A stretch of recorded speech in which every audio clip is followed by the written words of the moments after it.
Al final, los mercados son cíclicos. No hay que pensar que de repente ya todo va a ser catastrófico y a partir de aquí nunca más van a volver a subir las bolsas, nunca más van a volver a subir. El dinero va a seguir estando ahí y en cuanto vean que la cosa mejora, van a entrar. Y van a entrar antes de que nosotros veamos que la cosa mejora.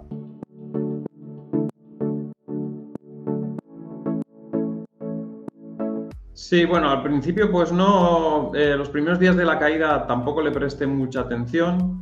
Hablaban de que se había desparejado el UST de su paridad con el dólar y tal, una cosa puntual, como en alguna otra ocasión, que quizás alguna otra moneda estable se había desligado un poco del dólar, pero luego al cabo de un tiempo volvía a la normalidad. Pero cuando pasaron un par de días y se empezaba a ver las caídas de Terra y esas bajadas del 99% y prácticamente pues eso, en 5 días, como hemos visto, una moneda que estaba en el top 10 prácticamente desaparecer, que ya prácticamente estaba desaparecida, pues la verdad es que ha sido un impacto muy fuerte para el mercado de criptomonedas, negativo evidentemente, en la confianza, sobre todo es un torpedo justo en la línea de flotación de la confianza de las personas en el mercado de criptomonedas. Era una moneda encima top 10, porque si es una moneda que está en el puesto 1000 y desaparece, nadie se entera. Se enteran los 4 que están justo metidos en esa moneda, en el foro de esa moneda, hablando de esa moneda y sale una noticia ahí en un apartadito así pequeñito en una moneda muy importante, le ha afectado a mucha gente. Lo que ha ocurrido en el mercado precisamente es que ya de por sí venía negativo, porque lo que rodea a todos los mercados está siendo negativo durante todo este año, con el tema de la guerra, la inflación, etcétera. Venían bajando las bolsas, venía bajando Bitcoin. Era un movimiento bajista más o menos controlado hasta el día 5 de este mes, que se ha empezado a descontrolar, sobre todo eso en las criptomonedas, porque hoy, por ejemplo,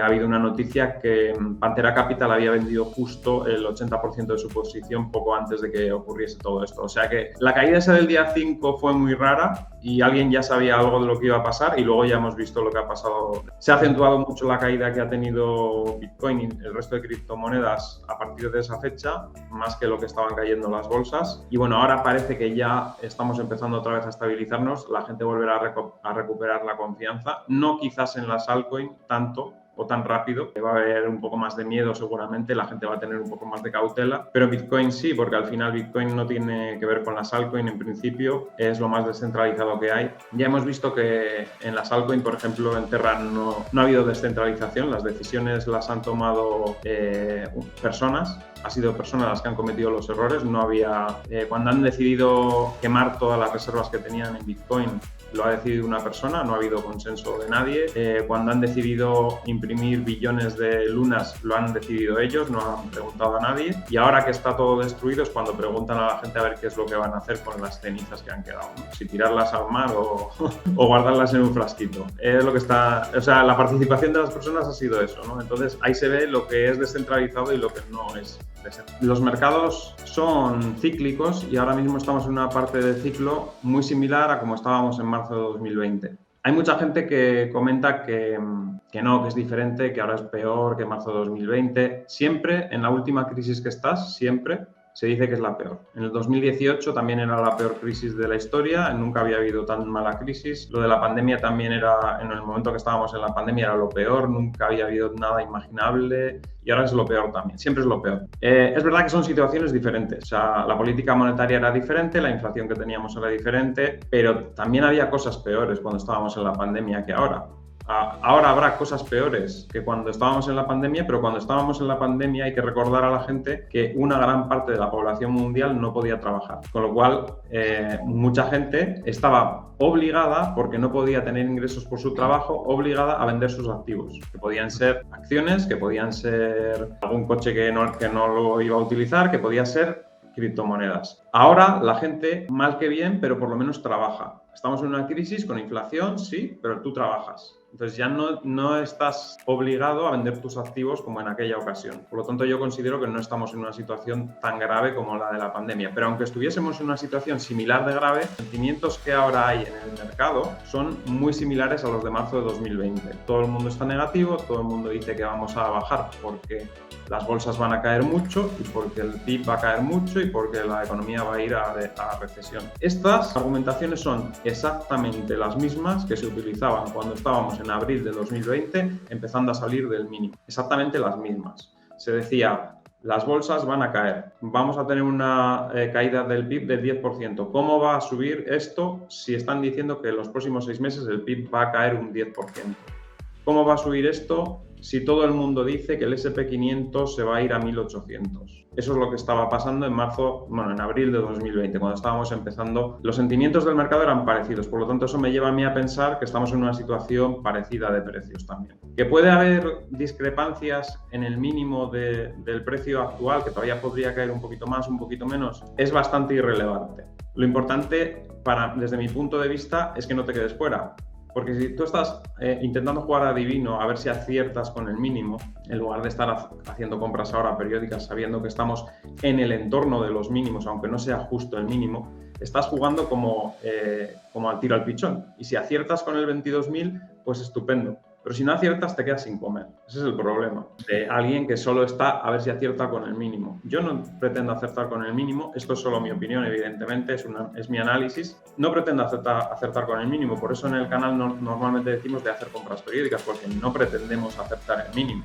Y el que lo pretenda acertar, pues algunos acertarán y otros no acertarán. Entonces los que acierten estarán muy contentos porque han dicho, ¿ves? Ha bajado a 28.000, que había dicho yo que iba a bajar a 28.000. Pero los que decían que iba a bajar a 22.000 y no baje, esos se van a quedar fuera. Entonces, unos se quedarán muy contentos, pero hay otros que no se quedarán tan contentos. Y cuando suba el mercado y algunos se hayan quedado fuera, luego se arrepentirán de no haber entrado, aunque sea con una pequeña cantidad, con compras periódicas. Y esto, los que han acertado en esta ocasión, por ejemplo, que ha bajado a 28.000 y han acertado y han dicho, ¿ves? Ha bajado a 28.000, como yo decía. En la siguiente vez que intenten acertar al tiro al pichón, pues no la pegarán. Entonces, en algunas se van a quedar fuera. Eso es lo que yo veo y eso es lo que intento transmitir a la gente en el canal, para que no intenten adivinar el mínimo, porque una vez lo puedes adivinar, 2 veces igual también, pero a la tercera que te quedes fuera, puede pasar como los que estaban esperando a comprar en el hueco del 9.700, que todavía siguen esperando. Entonces es peor eso que haber comprado en 12.000, porque en 12.000 la gente decía, no, es que va a bajar a 9.700. Haber comprado algo en 12.000, ir acumulando un poco, por lo menos no te hubieras quedado fuera del mercado, tendrías algo, pero no, si te quedas esperando sentado ahí a ver que baje al 9.700, pues ahí te has quedado sentado. Entonces, bueno, ese es mi punto de vista del mercado. Este es un punto de vista muy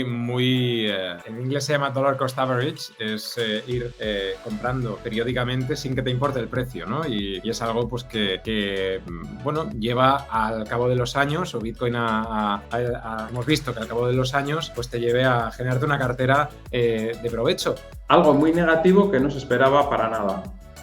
No se esperaba porque además es impredecible. Entonces, si es impredecible, no lo puedes esperar. Parte de la pregunta es que si pudiese haber otro cisne negro. Eso no se sabe, porque por definición, evidentemente, un cisne negro es impredecible, con lo cual es imposible que se pueda saber si va a haber otro o no va a haber otro. Por eso es cisne negro, si no ya no sería cisne negro, sería algo que todavía es previsible, ¿no? ¿Que puede caer más abajo? Mientras no salgamos de este suelo, todavía podría caer un poco más abajo. Es difícil por los fundamentales. Entonces, tendría que pasar algo negativo adicional a lo que hemos visto pero por posible puede ser posible. Con los fundamentales que tenemos tiene que estar entrando dinero institucional. Lo que pasa es que no nos lo van a decir, nos lo dirán cuando ya esté el mercado recuperando. Ellos no van a levantar las campanas al vuelo, no van a avisarnos antes de tiempo para que compremos nosotros, que estamos comprando, comprad vosotros primero para que os hagáis ricos. No, ellos no nos van a avisar.